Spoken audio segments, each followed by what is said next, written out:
நீங்கள் பார்த்துக் கொண்டிருப்பது தமிழ்நாடு முக்கிய செய்திகள்.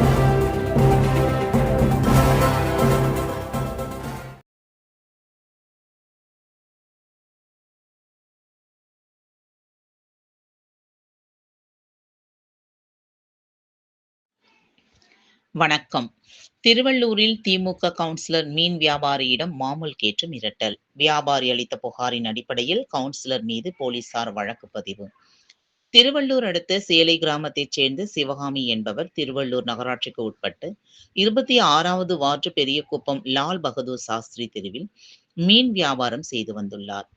மேலும் அப்பகுதியில் உள்ள குடியிருப்பு வாசிகளிடம் அனுமதி பெற்ற பின்னரே மீன் வியாபாரம் செய்து வந்ததாக கூறப்படும் நிலையில் நேற்று ஞாயிற்றுக்கிழமை மதியம் சுமார் 10,000 மதிப்புள்ள மீன் வகைகளை வைத்து வியாபாரம் செய்து கொண்டிருந்த போது அப்பகுதி திமுக கவுன்சிலர் தனலட்சுமி, இங்கு ஏன் மீன் வியாபாரம் செய்கிறாய்?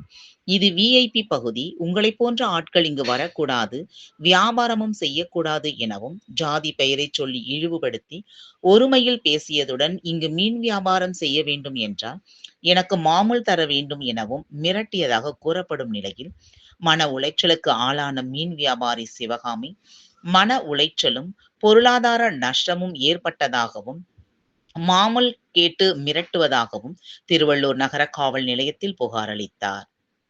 இந்நிலையில் புகாரை பெற்றுக்கொண்ட நகர காவல்துறையினர் திமுக கவுன்சிலர் தனலட்சுமி மீது வழக்கு பதிவு செய்து விசாரணை மேற்கொண்டு வருகின்றனர்.